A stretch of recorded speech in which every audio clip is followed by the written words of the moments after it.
Ladies and dragons, welcome back. This is Versus Fighting 2018. Live in Birmingham. Live in Birmingham for the Tekken World Tour. We are at a master event, and there's been plenty of GGs to be had all round. It really is showing that Europe is here to play, and they're not playing games. They want these points, and now, as we go further into the tour, we are reaching quite a critical point where some players, the result they have here, will heavily dictate whether they have a shot at the finals or not. That's definitely true. I mean, we've already seen quite a few matches already. One of those matches being Qudans being put into losers. He is our next opponent on the stage right now. Even though I think at some tournaments Qudans has been a little bit inconsistent, there's no denying that he is one of the absolute best players in the world. That said, it's still bizarre seeing him this early in a tournament not be in winner's bracket. You know, because he's always going to be a pick for who's going to get top 8. Oh, Qudans, of course, you know, without a shadow of a doubt. But now he's at a point where it has to be loser's side top 8 or nothing.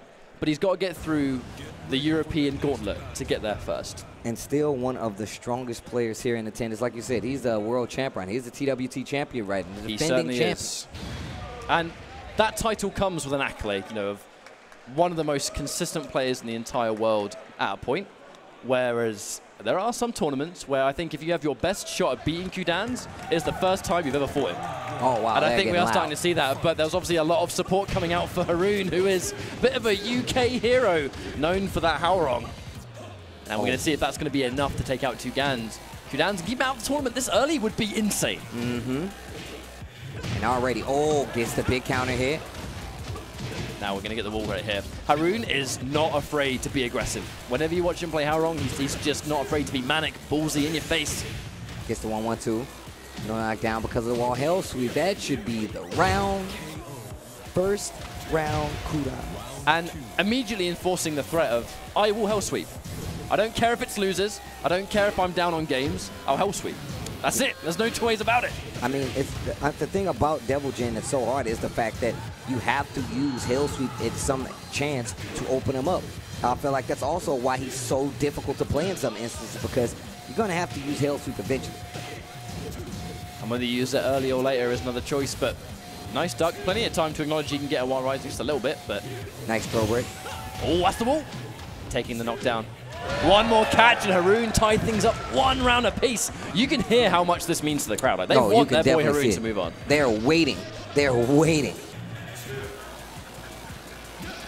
Oh. Yeah, doesn't want to pull the trigger too much on a big whiff punish just in case he was wrong. Oh, springboard. Interesting answer, actually. Again, really showing early. I'm not afraid to go for these options. There's no break on the normal throw. Going in for those preemptive electrics just in case. You know Haroon players, they really like to play that poke game. Spartan kick says hello. Oh, hell sweep of his own. Oh, minimal interruption, to be honest, but there's the launch. Yeah, that down forward, too.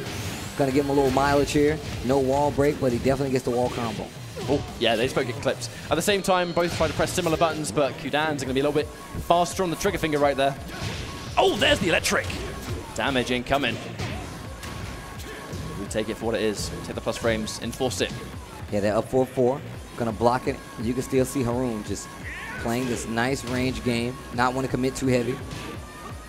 Goes for the jab. Another break.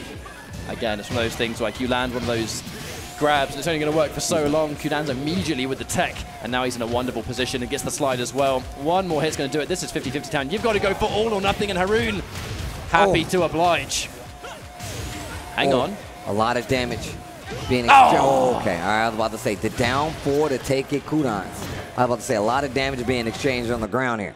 That was a fast situation right at the end there, though. It was in such a weak amount of health where he couldn't really just sit there and hold 50-50s. You know, he had to try and make something happen. He had to try and go for a big play. Got a couple of good reads. You know, he had something going, but at the last minute, the second he was forced to block, he put himself in the situation he was trying to avoid. Yeah, and on top of that, some of the situations he was able to force just weren't that strong. He was getting a lot of pokes, getting a lot of chances to just to get small hits, little pieces of damage, but nothing big. Now we're going to see if he has what it takes to undo some of the damage. It's going to be the kindergarten gym. All right. I actually quite like this stage because you get a nice mix of open stage, but then walls at the end if you finally reach it. Yeah, and now that's when you want those characters to have a really good carry. Wall Wrong, one of those players. Definitely. Wow, Hell goes in sweep. for the big launch as well, but not really punishing, just taking the minus frames to enforce a hell sweep mix-up. There we go. Damage on the end, and the hell sweep again. Look at this damage. Oh, man, goes for the corpse thrust at the end. Oh, wait a counter minute. hit. Okay, okay. Oh, no, he drops. But the dropper still keeps the combo. Fortunately, the drop didn't cost him the round. And there's the launch! We have Rage locked and loaded. And there it is. All right. What a turnaround, Steve. 1 round, game 2, Haroon. That combo drop almost cost him the round, but the recovery was so sick, it won him the round later. How about that? Already trying to catch him with this electric, another break.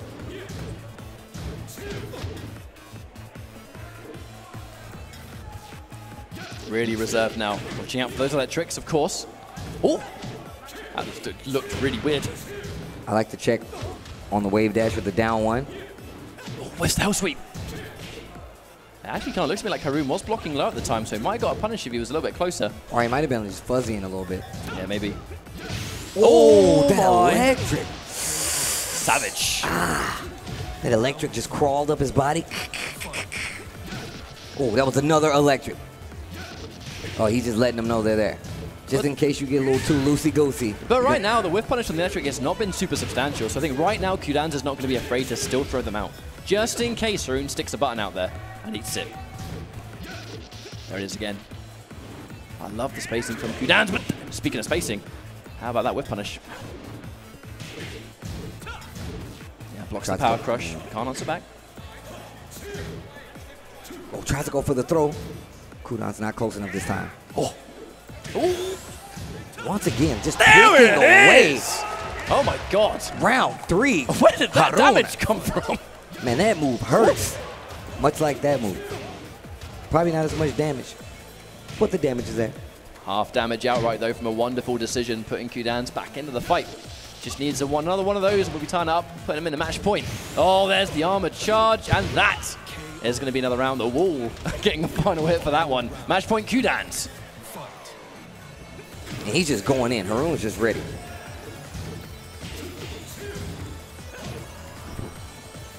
Again, it seems to be quite a common case, doesn't it? Trying to play safe, trying to stay very poke heavy, and then halfway through, someone does something brave. Right? And he is not taking any of these throws. Really keen on the double breaks. Demon Paw to answer. Hell sweep. He can get the wall. Nice yeah, great calculation actually, understanding that if he lands it there, he can still get nice cash out damage. Doesn't overextend. I like it from Haroon. Trying to be safer, but there's the electric. Oh, not done yet. And there it is. Using the wall rising against him, understanding if he's going to try and punish it now, he's too far away. And the awareness there from Qudans looks ready. Oh, yeah, most definitely. That was actually really well fought from Haroon. I think he can at least leave that tournament, I think, with his head held high. Oh, yeah. Because he played really well. Both of those games could have been his. Well, I mean, that's the way it draws out. We talk about this being a Masters level event, just living up to his name. That's really all it is. And just based off of the fact that, you know, we've already seen Qudans get put down to losers. That's scary. You have to fight a loser-ready Qudans? I'm sorry. I want no parts of that. None at all. Because that's the thing, you know, there are so many players that when they get put in that loser's bracket situation and you've lost the comfort zone, they start to come online a little bit. They realize that there's no more time to mess around, and you've got to go big or go home. No one wants to go home when you've traveled all the way from Korea. Yeah, he came from Korea here. But yeah, it's definitely something you need to think about. When you come up against some talent like that, especially some international talent, if at any point in time I feel like I had to fight Qudans, you're going into the lab triple time, you know? So I'm pretty sure that was the case. And still, just Haroon, just a really good showing here at versus fighting. I'm a fan. It's the place for it. You know, Haroon is super, you know, you see him all the time in UK tournaments. And that's the kind of thing, you know, it's actually nice to have a tournament here in the UK because the UK is passionate about Tekken. You know, there's so many players here, and in many ways it is one of the absolute most popular games in this part of the country. And especially in the Midlands, especially in Birmingham, Manchester, you know, Leicester even as well. So many different parts of the UK where Tekken's kind of like the #1 game. And people are really passionate about it. It's not just they enjoy playing the game, they're passionate about playing. They go to community tournaments. There's a strong local scene all over the UK, particularly here in the centre, which is where we are right now. And I think we're kind of sort of starting to see the fruits of that amount of labour when it comes into versus fighting, which really is the biggest UK tournament for a very long time. You know, there's not been a huge amount of time since we've seen a tournament of this scale. Yeah, it's a, and on top of that, I mean, just even looking at the crowd here, like the amount of people here, the amount of entrants. Speaking about like how many entrants Evo has, the largest Tekken tournament in history. Growth, like, man, growth is so good for Tekken. Need it for the scene, man. It powers everybody up. All right, here we go. Characters are selected. You know, actually, with that in mind, there's not a huge amount of time between versus fighting and Evo. It's really not. This is one of the last stops. On top of that, this is one of the last Tekken World Tour stops. So if, I think there's, how many, I'm not sure how many events there are, but you have to remember there's only so many Masters events level, Master level events left. And then you can go maybe sometimes, you know, travel abroad to get some of the Challenger points, but that's just too hard. Because then, like, you see people, like, hunting for those points. And then you're going to run into, you know, a Qudans or a JDC or a Saint at one of those tournaments. I don't think that might be something we'll see eventually, but right now it's going to be Fireblade versus Blue Majesty. That Jin mirror match. You don't really see a you mirror definitely of never this see amount. a Jin mirror match. 4-4-3, though. Here we go. Who gets the wall first? That's going to be the question in this matchup. There it is. Fireblade off to a fantastic start. We have one of the breaks has been used already, so. Oh, can kicks. What the? Let's return down the back damage. 2-3, yep. What's the ender? Yeah, we just take the damage outright. Not too fussed playing on the mid screen right now. Watch out for the whiffs. Counter hit, down back 4. In the shins. Right in the shins. I love the animation when they're like, It's quite a realistic reaction to that kind of kick right in the leg. I can agree. Oh. That standing 4. Gets there the it is clip. Again. Counter hit as well. 1-2-4. Gets the bound down. No! That would have been a splat into more damage, especially on Forgotten Realm. If you drop a combo near the wall, it's not the wall ender. It's a wall plus break, then wall again. That's why a lot of people use like the corners to transition. Big launch. Not afraid. Can he end it? Goes in for the gap kick, and that's a mid. That's going to be a great right there. Yo, Blue Majesty. And he's really shaking that one off as well, feeling himself, knowing he was on the back foot, but made a couple of good decisions with punish. Oh, man, he is in his head right now. 2-1, uh-oh. That's not good. All right, there's the ender. Oh, that savage sword, the down back 2-2-3. Okay, wonderful tech, actually put him in not a bad position. Ooh. Nice parry. Yeah, quick reactions as well. Jabs him out. All right, now this is looking a little different. But he has got the rage, Steve, which means we've put him straight back into the fight. Uh-oh. Oh, my This God. is dangerous. Oh, my God. Back to 1. Just the poke with it. Not afraid.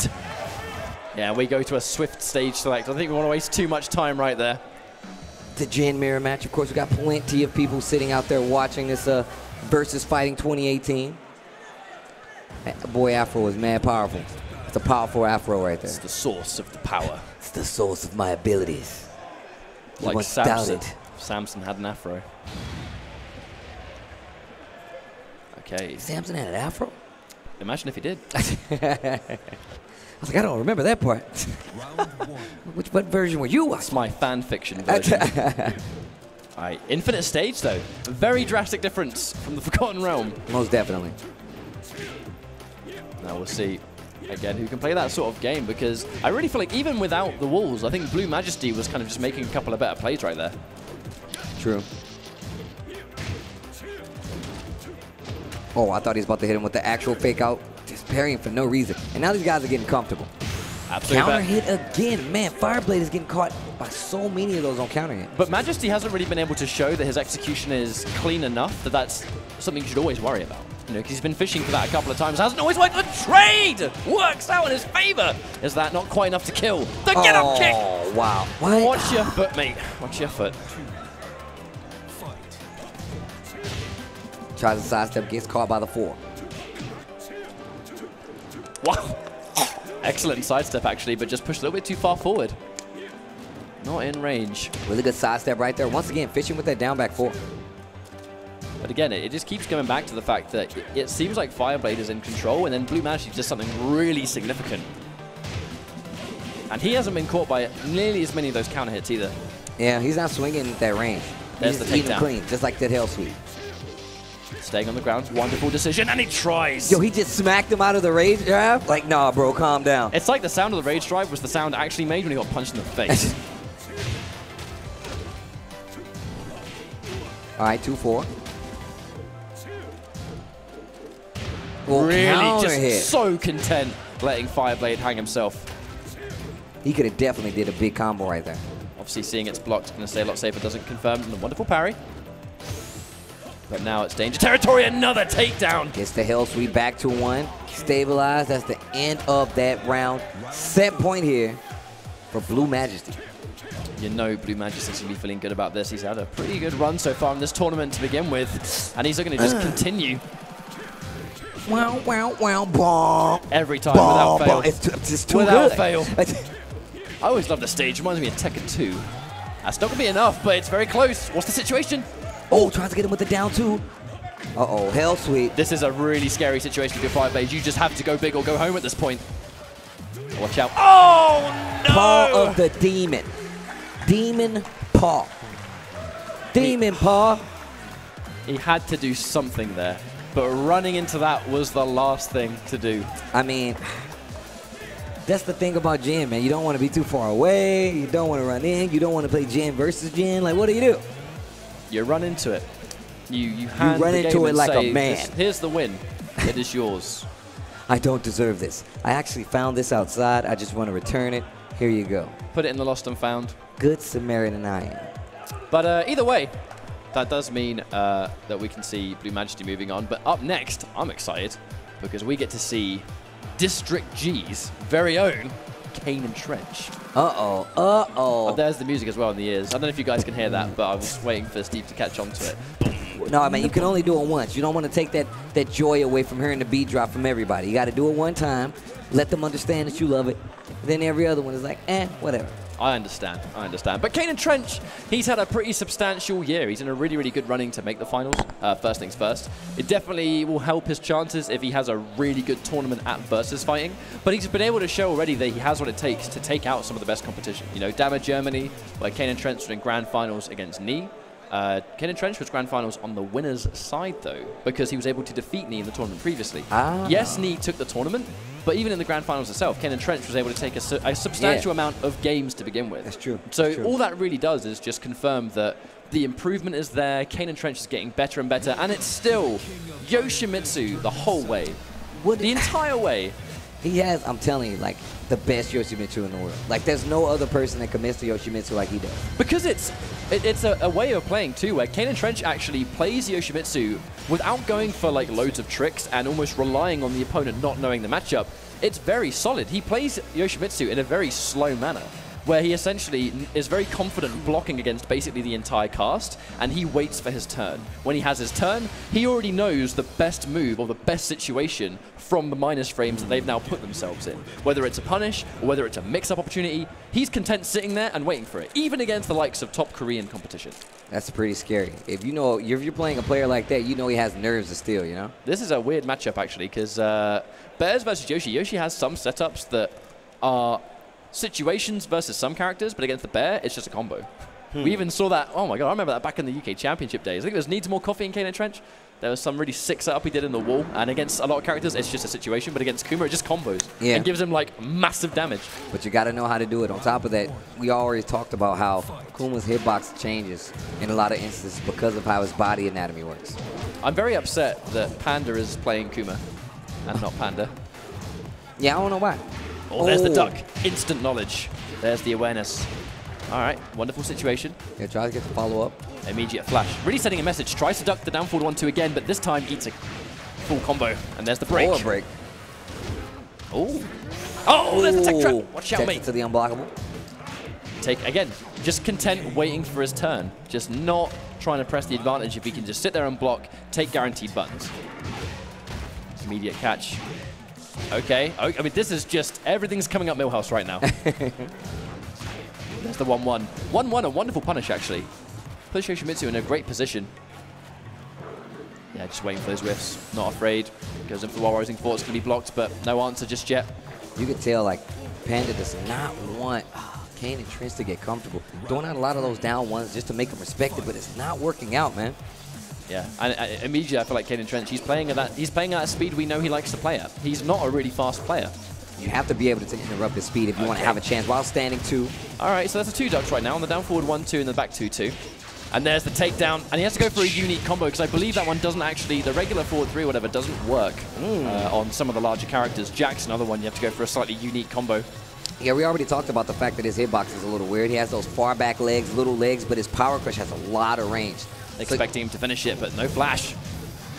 And he just takes the 3-4 right there, staying safe, but there's the grab. That's your favorite throw, right? It's so sick. And on this stage, even better. I didn't know he got floor break for it, though. We're going to take the damage and the tech trap for a second time in a row. That's wonderful the calculation. Special. You do not quick rise. You do not quick rise. It's the golden rule. And Yoshi, and of all players, Kaneandtrench will force that down your throat. You know, if you're going to constantly quick rise, he will tell you otherwise immediately. Just in the game, he'll say, "Yo, you need to stop doing that, or else we're going to punch." You're like, well, what are you going to do? Because the thing is, if he shuts down your quick rise options, then if anything, once that respect is enforced, opens up a plethora of offensive options. You know, because Yoshimitsu, he is a rushdown machine if you have essentially the knowledge. You know, because this character has a lot of moves. But if you're going to be someone like Kaneandtrench and you just have this legacy with this character, you know, he's going to know the entire move list off by heart. That's definitely true. I actually remember Kaneandtrench, his big Tekken 7 victory was defeating CBM, Cherry Berry Mango, in the King of Iron Fist UK qualifier with Yoshimitsu versus Jin, I believe. Yeah, Cherry Berry Mango, one of the toughest Jins in the world. But Kaneandtrench was using so many of the Tekken 7, the new moves. You would have thought he'd had loads of experience with the character. But that was his first time playing Tekken 7 Yoshi. His first ever time, and he wins the tournament. And it's like, are you serious? You know, if he can do it, then anybody can do it. Well, I ain't gonna say anybody. It takes quite the skill. Kaneandtrench, he's such a story of, you know, the grind pays off. And there's, oh my god, that's dead. Has to be dead. Yeah, there it is. Finish the job. Now the change to Leo, it's, you know, you understand that I can kind of see the Bears getting a little bit overwhelmed by Yoshimitsu just because of range alone. Leo, I think, to be a little bit more of a fundamental choice. Well, you can poke a little more with Leo. On top of that, she can push to the wall a lot better than Bear, especially in a stage like this. Oh, it tracks. You should recognize those blue sparks. Gives you a tracking ability. Leo did an entire 180 on that, like completely just turning around. All right, there's the lows again, really enforcing that. All right, 1-1 again. 1-1. All right, there's the frames.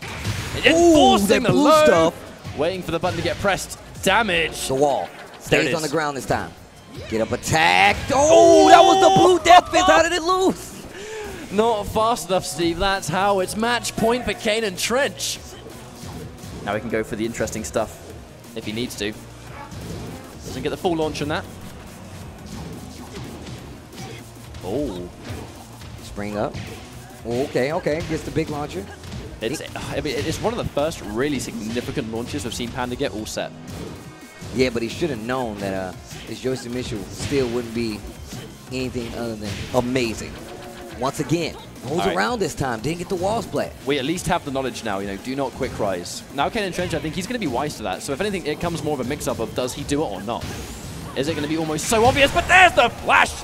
And that could even be the game because he catches it so early. There it is. We're going to go for the ender as well. Oh, misses it! Ah, the punish after the block low. Panda is going to go down. Kaneandtrench is going to move on. Somewhat of a lifeline at the very, very end there when the two didn't quite land. It would have won the round, but even then, you're still on the floor, and you're still kind of within that situation where you're both kind of standing up, and you're both like one hit away. It's like, well, still kind of difficult, I think. Kaneandtrench moving on doesn't surprise.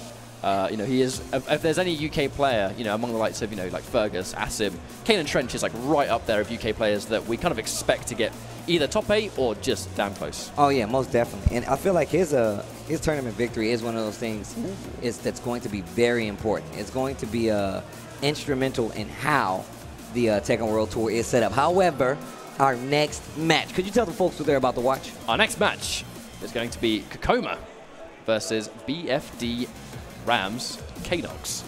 That was quite a long name. Almost sounded like 2 tags in one. Caneox from the UK. BFD Rams Caneox. And then the one for me is Kkokkoma. Like, Kkokkoma was one of those players, even at the very beginning, and by the end of Tekken World Tour last year, and, you know, Tekken World Tour this year, that you always talk about amazing players from that side of the world.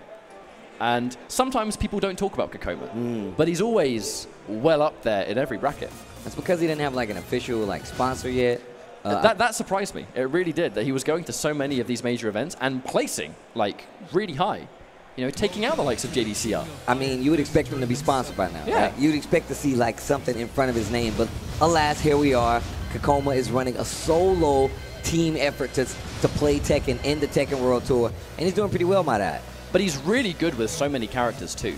Oh, you know, yeah. He's gone with some character picks in the past where he'll fight someone who is, you know, one of their main training partners will use a character, and you almost go, well, what does his character bring to the table that their training partner doesn't?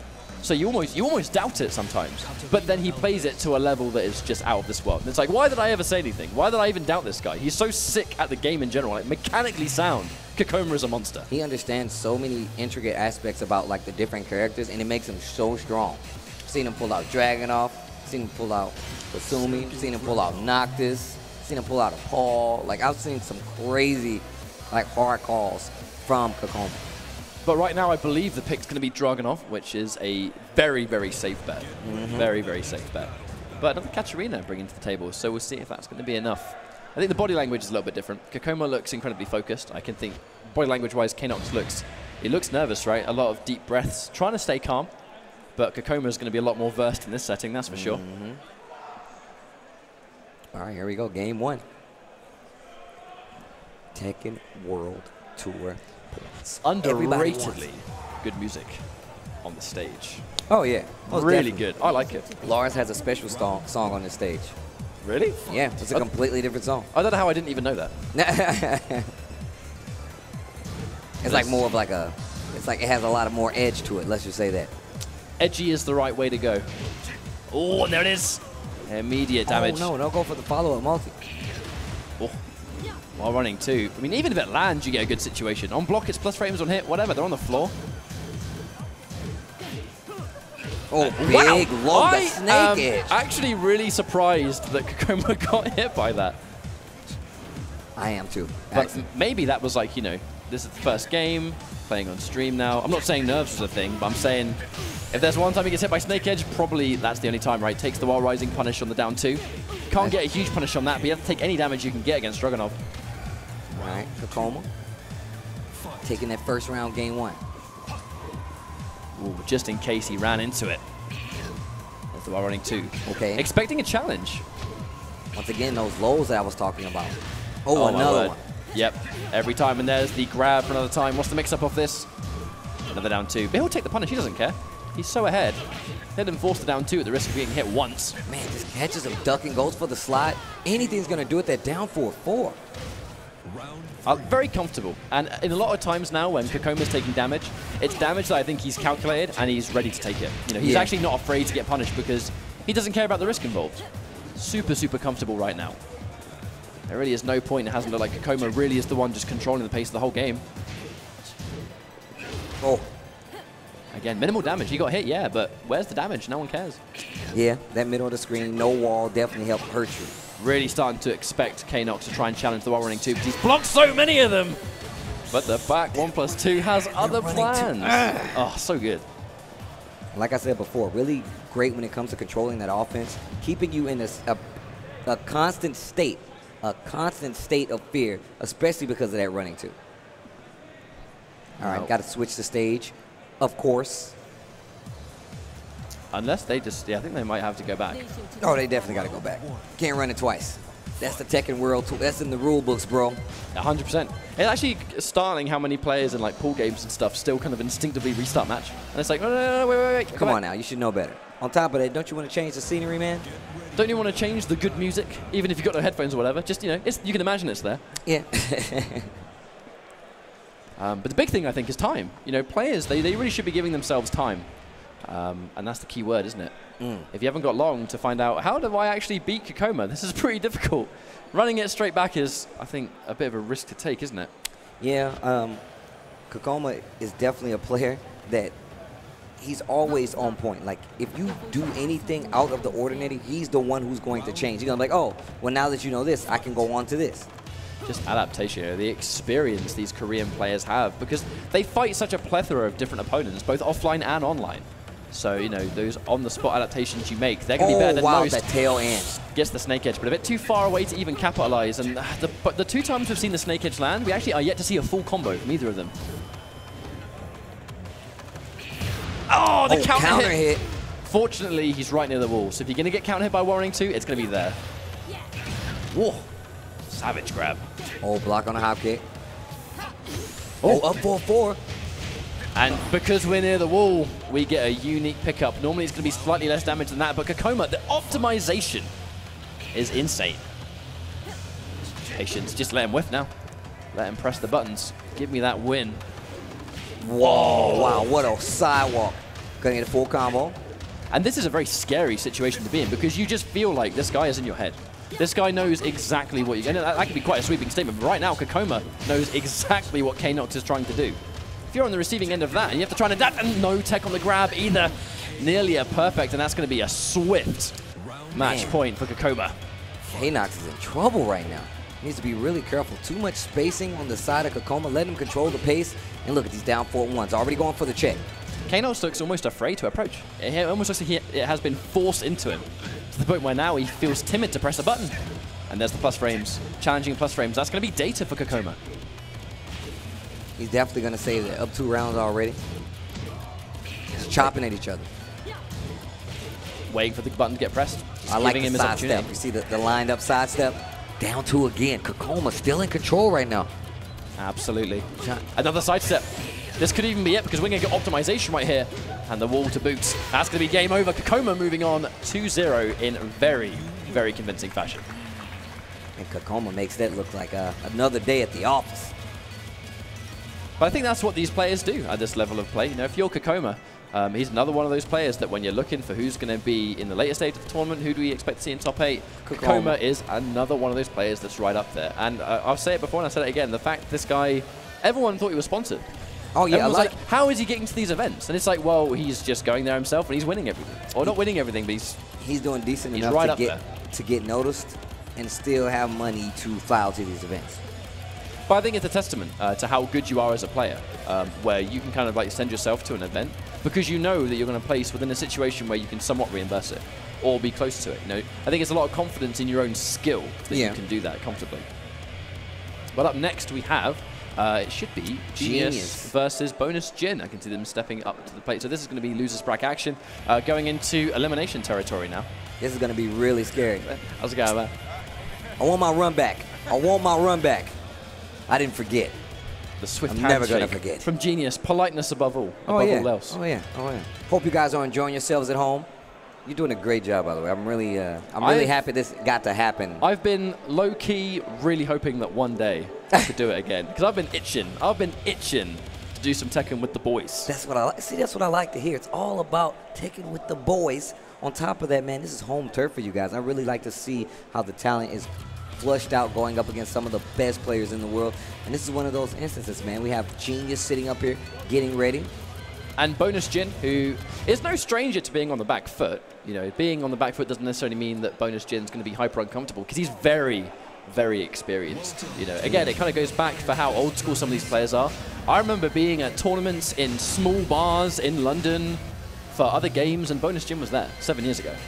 You know, so... Oh, so he got some weight to him. He's been around for quite some time. As long as, like, if memory serves me correct, as long as I've been around in the UK FGC, which started in 2011, like, Bonus Jin was already in there. You know, so it just kind of goes to show that so many of these UK players, just because you don't get to see a lot of these players on a major setting consistently, doesn't mean they haven't been around as long as everyone else. And that really is the key thing about UK Tekken. So many of our European players are old school, and they've been playing Tekken for many, many years. And now the Tekken World Tour is getting bigger and better in terms of, you know, the sign-up numbers, people at the event. You know, there's a huge crowd all over this area. You guys obviously can't see it, or as much of it. But it just goes to show that Europe has passion, just the same as everyone else. And the Tekken World Tour is giving our players a chance to become the best they've ever been at any Tekken ever. Yeah, I really like I said, I'm really a fan of seeing more travel for international events, especially events like the Tekken World Tour, where you know a lot of these players come out and they come out with the intention of winning or getting high enough to get those points. That's all they really want. That's all they really need if they want to stay in the Tekken World Tour and keep traveling. All right, here we go. But this is going to be an interesting matchup right here, actually, with Bonus. Obviously, Bonus Jin is going to be the one using Nina and it's Genius on Paul, so obviously the name's going to be a little bit switched, but I'm sure that'll be fixed soon. But there is the answer. I feel like that one time, though, I don't think Bonus Jin in that one instance was prepared. Yeah. Really good movement here by Genius, but look at the life difference already. once again, not committing to that guarantee. Gets the throw on top. I like the little trooper roll. He is really trying to see if Nina's going to be hitting buttons in some of these situations. And that's the kind of play Genius likes. If Genius really kind of smells blood and senses a level of eagerness, he's going to go for those big payout normals. Oh, wow. Watch out, watch out. Oh, wow. That bad breath. Round 1, game 1. I've always really liked Bonus Jin's use of that breath because he plays entirely around how you react to it. If he knows you answer to try and maybe press a button or sit there and respect it, that's why he went in there for the kill, and he got it. Really good movement. Wonderful block on the low, but a lot of pushback, so just have to reset back to that neutral position. Trooper roll while standing 3-2. Ouch. Pick him up. Shut up. Just slap him in his stupid hair. That's the name of him. Shut up. Oh, against the wall. That's going to hurt. Now one more clean opening with that rage. Goes in for the rage drive, but pushes a bit too far away. No whiff punish from Genius because he is just too far. Oh, down 1, gets the back. Second round, back-to-back. Game number 1. Big sweep. Wonderful sweep. Damage! Speaking of which, here comes some more. This is going to be a lot. Look at the damage already. That's more than half life. And Bonus Jin actually playing a little bit bolder. You know, he played such a slow and defensive reserved game previously. That's going to work, but it is going to cost all of the farm. Oh, wow, the drop. That's not good. All right, just an opportunity to pick it back up. Not good, not good. He had 3 opportunities, 3 big opportunities to do a lot of damage. Just wasn't able to take it out. If there's one moment Genius is going to drop the ball, it kind of has to just be right now because I think the point for error has now officially gone. Now there's the ender. Being a little bit antsy, running into that breath a little bit more times than I'm sure he's comfortable with. There's the launch, just the answer. Interrupted. Wonderful, cool. Bonus Jin comfortable in this matchup. That blue one. Tries to go for the magic 4. There's the low again. Just chipping him away, knowing he has a life lead and a comfortable one at that. Bonus Jin looking really good. Yeah, Bonus Jin with this Nina. Definitely looking a lot better than the last time we saw him. But I think it comes down, and just there, like, confidence. A lot of confidence in Bonus Jin's body language right there. But losers bracket action, this is where it's all to play for. You win or you're out of the tournament. There is no two-way about it. Right. But this is when it's getting down to the nitty-gritty. A lot of these pools are coming to an end. A lot of those top players, a lot of those people expected to make it out are getting a lot of those matches. And this is on the loser side. So, you know, loser goes home at this point. It's all about staying. That said, here we go. This is Genius's final lifeline. Man. Okay, gets the 4-3 counter hit this time. He's going to get the wall. Damage to boot. I'll take the setup instead, but nice delayed get up there from Genius. Gets him against the wall too, which is actually a really good option to get out of there. I like the checks on the low. Oh, how did he get out of the way of that? And just really using push black. When you sort of play this aggressive game with Bonus Jin, he's super confident and he knows the range of when something's pushed back. So you would almost think it's your turn, and then he has other plans. He's always backdashing to a certain range where he can at least, you know, get it down for a 1-in, maybe a 4-3 just to keep you, you know, honest. But I feel like he uses the poison mist as cover. Like he's like, well, you don't know if I'm going to do mist, so you're going to stay back there. And this is going to give me a chance to, you know, mess around a little bit. Probably try to bait you to get into this range. It almost feels like you have no choice but to respect it. And the second you respect it, it kind of really unlocks Bonus Jin's offensive capability. Uh-oh. Oh, the wall. Damage. Actually, that has to be very nearly it. And there it is. One more catch. This is a quick match point for Bonus Jin. Genius going out 2-0 would not be something I expected. Definitely not something I expected. He's trying to fight back, but the interruptions from Bonus Jin again, putting him in good frames. He's just picking them apart right now. Yeah, just bit by bit, really. A hit there, a hit there. Did finish his string. Goes an interrupt, finds the hit on the low, down back 2. Oh, there's the tech. Needed that one. Watch out. Oh, doesn't want to overextend too much. Wow, he's just moving back right now. Genius needs to be careful with the down one. He's still alive. All right. Okay, he's still got a chance here. That was just, if anything, that's a momentum shift round. You need something. Like, if Bonus Jin is going to dominantly win game 1 and almost dominantly win game 2, you got to take something away from him, even if it is just how he's feeling himself. But he's still being aggressive. Wonderful crush. That's going to get the wall. Yep. Oh, but he's right there on that corner. That's not going to work. One of those funny axes. We have to kind of just take positioning instead, but this is just going from better to even better for Bonus Jin, who just needs one clean launch, and this is going to be his game. Trying to get Commander roll. Uh-oh. Trooper roll gets clipped out again. This isn't good. He's not dead. Yeah, it's going to scale because he's airborne, but it's not enough. Catches the final hit, and that was a quick game. That was a quick series, and Bonus Jin moves on in the loser's bracket. Genius, unfortunately, is out of it. Yeah, he's going to go home, but man, he seemed like he was so prepared for that matchup. Yeah. There wasn't much he wasn't dealing with, especially in a way that would make Genius have to respect. That was too good. Very much so, and like I said, it wasn't a result I think we expected, but Bonus Jin's going to take it, and he is going to be moving on in the loser's bracket. We might be seeing him later on. We do have our next match underway. It's going to be Galanda versus Alpha, so it's going to be Italy versus UK, from what we've seen so far, according to the thing. So have you seen Alpha before? I don't think I've seen Alpha. I believe it might not even be UK, actually. I believe there was, yeah, the flag's coming off, so it is a different nationality. Swiss. French. Oh, French. Okay. I saw the French guys popping off when he was playing, because he's one of those players that sits down when he plays, but I didn't want to dedicate to it, but he's just confirmed. I saw him meet up with Kayane, and I know they do the... So I was like, I should have known that he's French. They did the double cheek kiss. But now he's French. You know he's going to have the support of the boys. Yeah, and he's had a really good run so far as well, actually. There's been a lot of situations where, because that's actually what has been really good, seeing the French guys play, is the support they're showing each other all tournament. Even during, you know, the off-stream games, whenever one of them is playing, the rest of them are basically just crowding around and just giving them support. Every round, you know, every round goes by, these guys are popping off. And it's because this is an important tournament. You know, this is a territorial tournament. Everyone wants their nationality to go through. Well, regardless, guys, thanks for hanging out with us here. Versus Fighting 2018 going down. Catch up, Tasty Steve on the mic. Man, it is boiling down to it.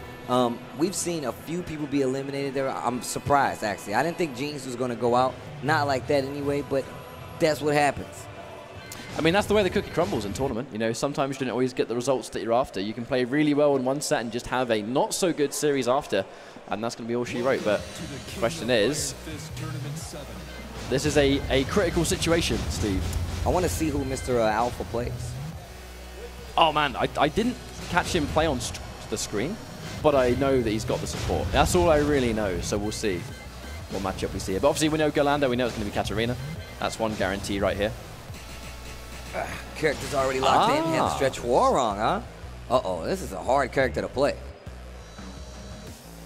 And the thinking time comes through. Very important, to be fair, this late on in a bracket.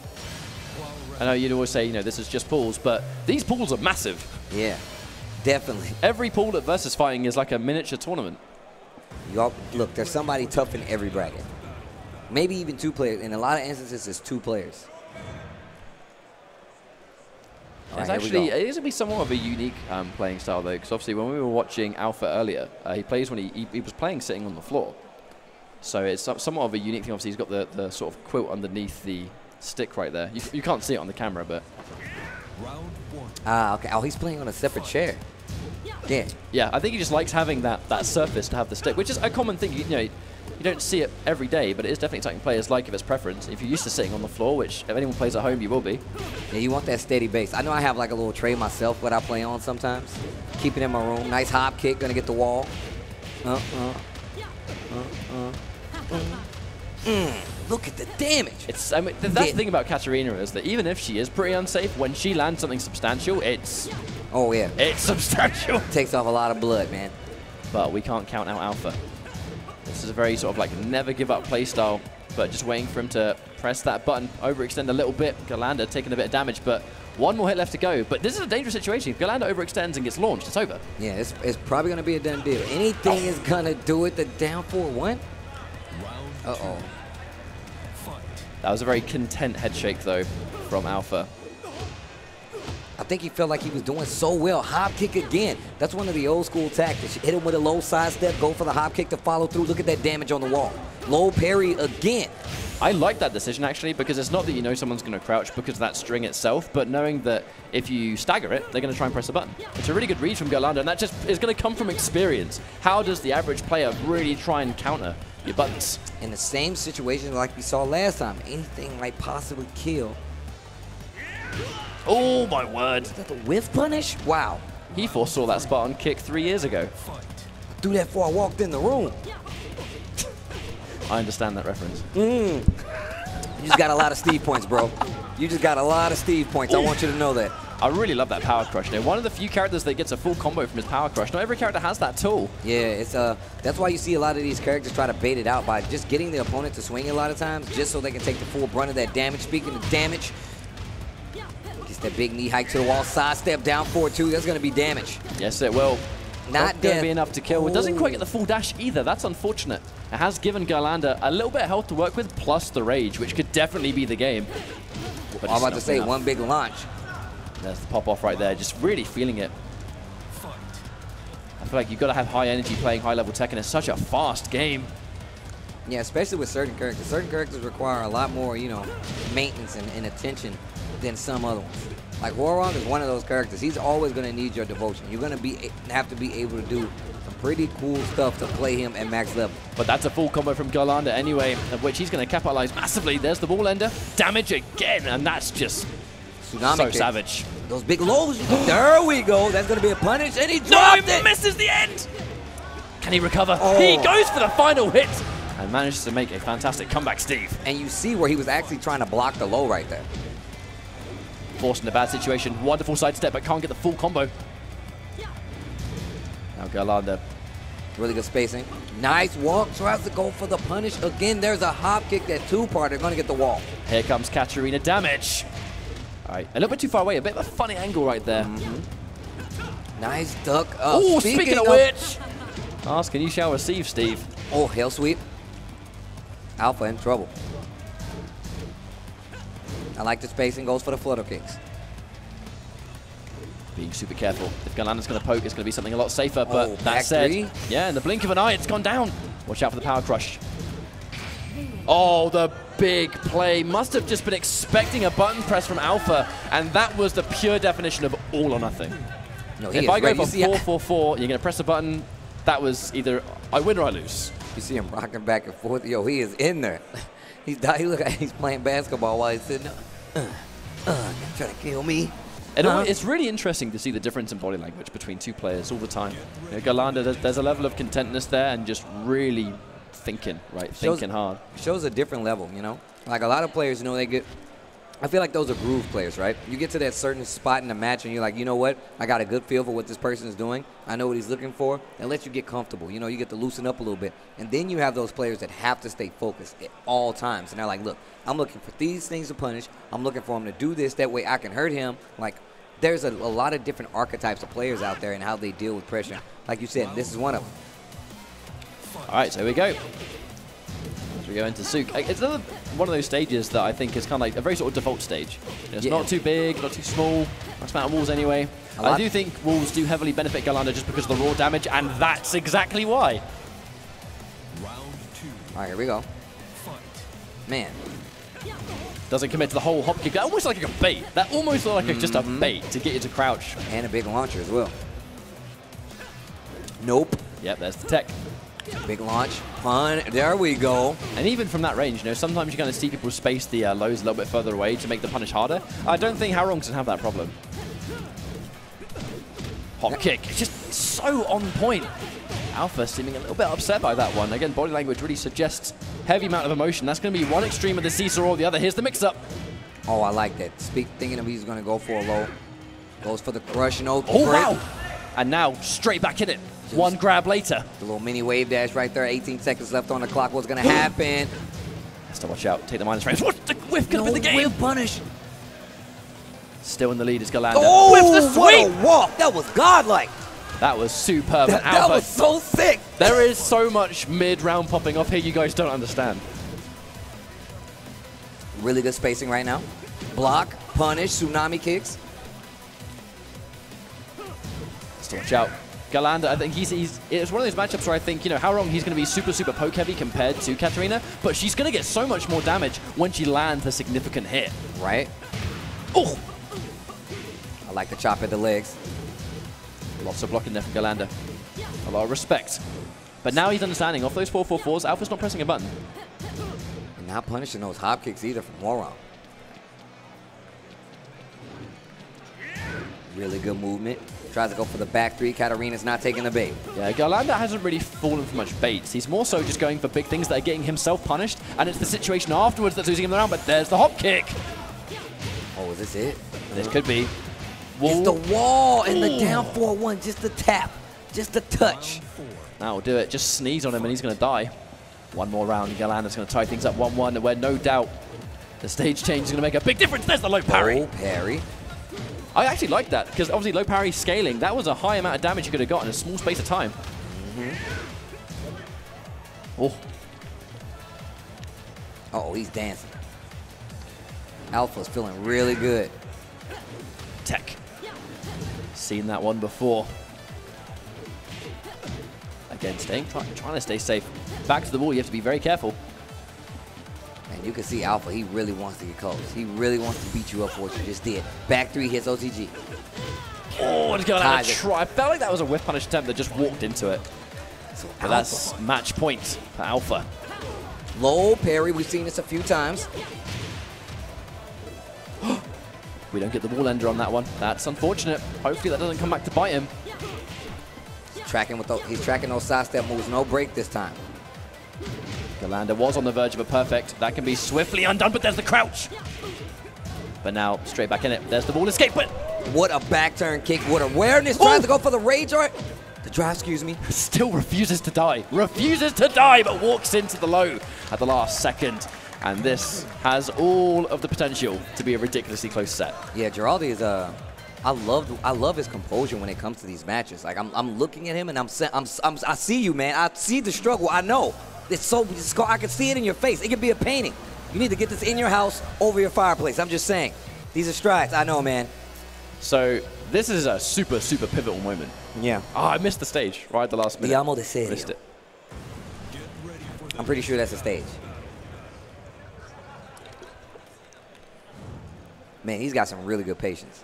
And, like, that's the name of the game in Tekken. There's no block damage, but just the fact that you have to sit there and wait for your chance to get in before you're going to pull the trigger on a lot of stuff. I can see why he's struggling so hard. But remember what I told you about Katarina? She has to commit to so many loads if she's going to open up. He's anticipating it and going for a bunch of high crush and mid crush moves. Look at the walk. Gets right past Harrier's stance. And I think that's why Galanda has actually been getting over so many of those hop kicks, you know, because he kind of knows that's the game plan. And if you're Katarina and you know they're going to be blocking low, expecting punishes, you can almost use that to your advantage, at least early on. And then after some time, you can feel out how they approach. And there's the hop kick again, but not confirming the second hit, knowing it's too far away.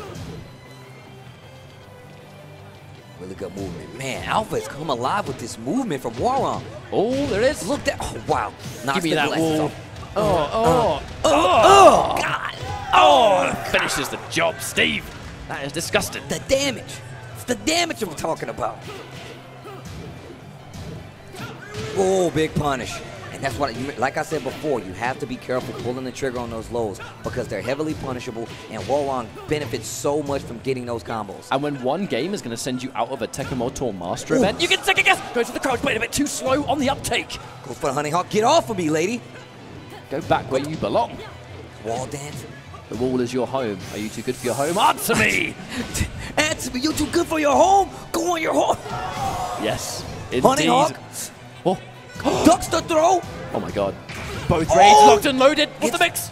No mix at all. Expect a rage maybe. 20 seconds left on the clock. The slow-mo. Oh my god. The wild standing 4.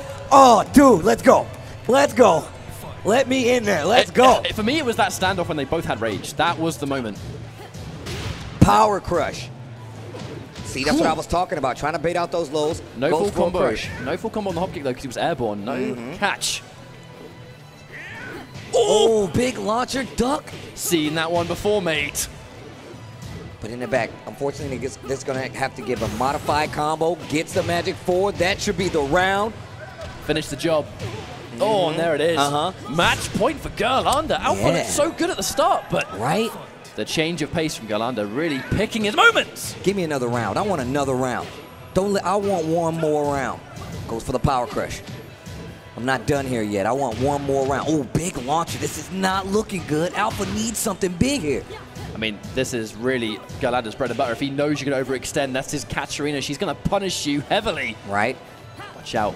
You got to be careful. Those lows, you cannot do that. All right, he has to take damage. And now it's going to be either way. There's the mix-up. One more hit. There's the whip punish. Oh, my God. They both have rage. Who's going to pull the trigger? Who's going to pull the trigger, Steve? Oh, it's going to be Alpha pulls the trigger at the last second. Tap.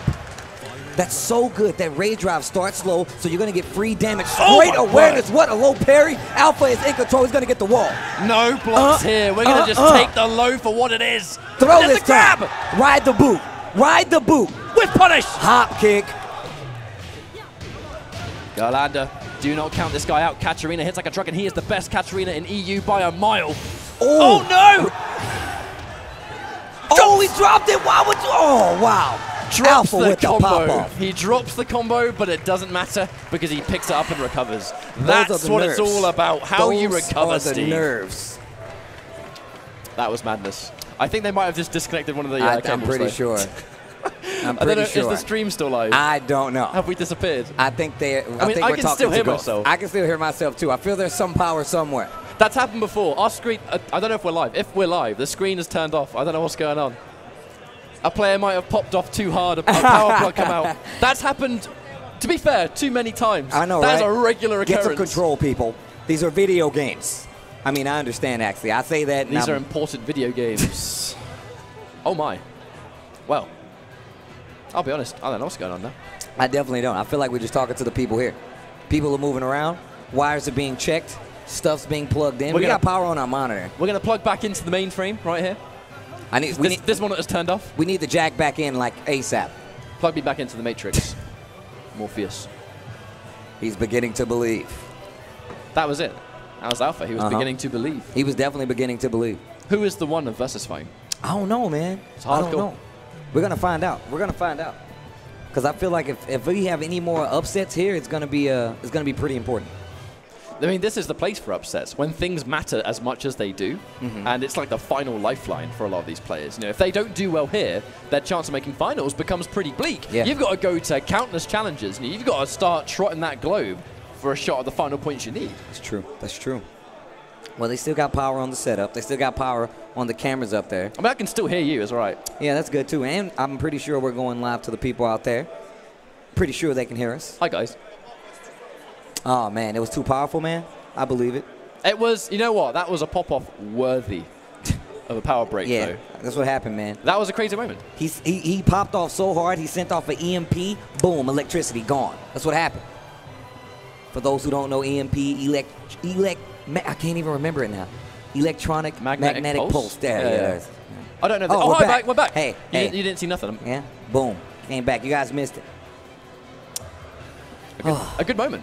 That was pretty good. That's pretty good. For those that have just joined us, welcome. This is the Tekken World Tour 2018 Master Event for Versus Fighting 2018, where this is in the heart of the UK. We're smack back in the middle. And speaking of UK, what better match than two UK players going head-to-head? It's going to be District G, Roo Kang, and it's going to be Shen, the man of many names. Electromagnetic pulse. Bam, that's what it is. All right. But Shen, super prominent player for Tekken in Manchester, the Manchester area. Roo Kang actually plays all over. You know, Roo Kang is a player that you can't see him on the camera. He's disappeared momentarily, but he will be back, I promise.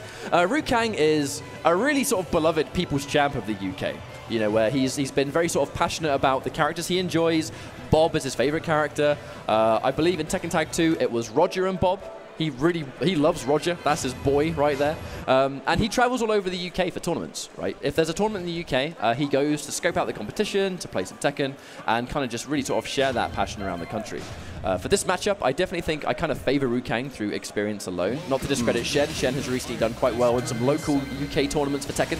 But Roo Kang, I think I would favor more in the greater Tekken World Tour, personally. But we'll see. We're definitely going to find out. I mean, especially in a stag tournament like this where you have to be careful about who you could potentially run across. There's a lot of unknown factors here in tournaments like this, especially considering we're in international waters. Once you hit that part, we're not sure what's going to happen. And, of course, District G, Roo Kang versus TG Shen, both representing the UK. What part? I'm not sure, but that's why we're here. I believe at this point in time, Roo Kang is London, and it's Shen representing Manchester. So it's pretty far apart in the UK. Lars versus Bob is going to be an interesting matchup because obviously, you know, Roo Kang, as long as he's been playing Tekken 7, he plays Bob. To kind of go back again in Tag 2, he played Bob and Roger was his team. And Shen, big fan of Miguel, big fan of Lars. But right now, he's going to be going in with Lars. Two characters that were somewhat of a shell of their former selves.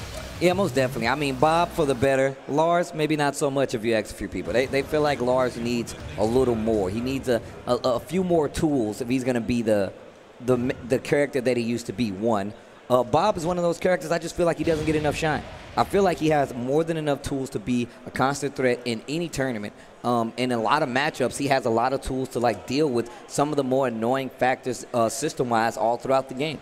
Well, Roo Kang, if you want someone that picks Bob, Roo Kang is one of the players you want to watch. You know, he's not afraid to really just go in with what makes the character work. And, you know, he's been the whole way. Bob has been his character throughout all of Tekken 7.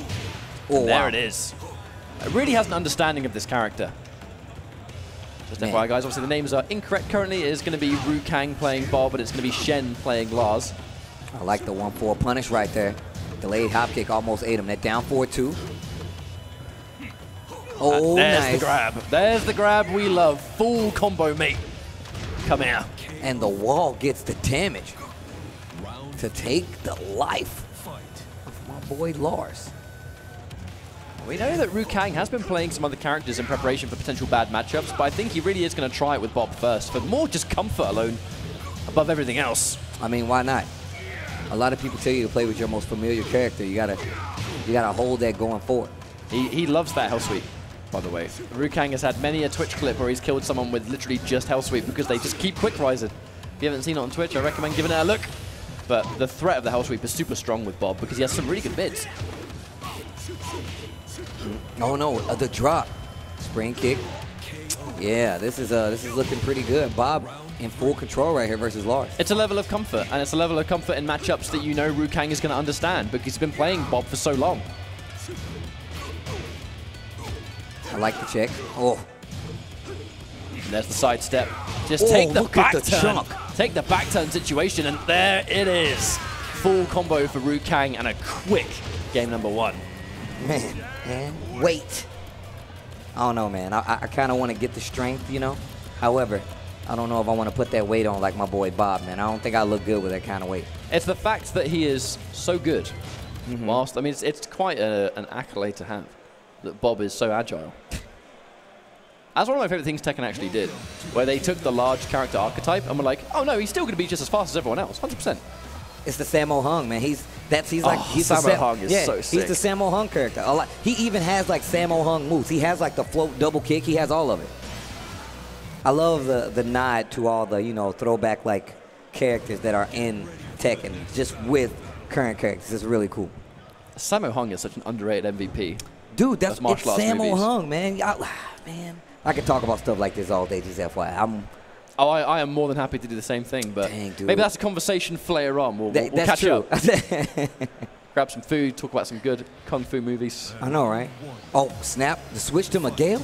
And yeah, this is another character that Shen understands and plays. Obviously, the matchup was really rough, right? So Shen must understand, look, if I have 2 characters, I'm going to go with the one that I just trust more in this situation. Oh. Not pulling the trigger on the pistons. I think he wants to say maybe a little bit safer. Oh, goes for the cancel just to stay a little closer for the Oki. Man, yeah. Roo Kang is definitely he's about this Bob, I can tell you that. Whiff punish again. Just really allowing Shen to press all the buttons in the world, and he's going to just chip him down bit by bit. Starting the round with quick button presses, the low parry, knowledge, not afraid. Right, we're going to get a situation here. We're not going to get a lot of damage, but we can at least get positioning. Roo Kang is going to be super happy staying in the middle of the screen because he's winning in the neutral. Yeah. Every time he's winning in the neutral. Oh, counter hit this time. There it is. Oh, okay, that was definitely meatball. He was going to sit on him. Oh, power crush. That launcher only out of Savage Stance. You can cancel it, though. Okay, big launcher. All right, he's not going to kill, but he's going to come very close. There it is. Set point here for Roo Kang. Looking very calm and collected, kind of looking at the 2 players. They are both super, super calm. Roo Kang, never really a player that shows emotion in the middle of a match. You can see Shen, he's trying to get something, but man, Roo Kang is not allowing. Oh, again, low parry. He has been just almost 100% on those. Oh, big launcher. Word. That one was disgusting.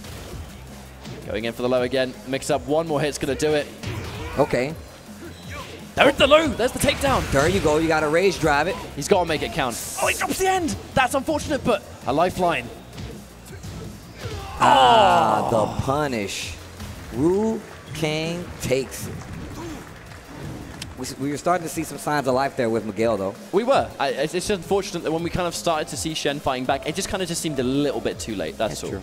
You know, he started to fight. I think he's probably going to be asking himself, well, maybe I should have gone Miguel first. I know in a 2 out of 3, it can be really hard to gauge whether a character change is worth it. But in that instance, definitely, I think Miguel would have been the better pick. But if he had confidence in his Lars, you can understand why he would have gone for that option. That said, that's all we have time for this block. We're going to go for a short break and set up our future matches. The next matchup is going to be Kkokkoma versus Rubes.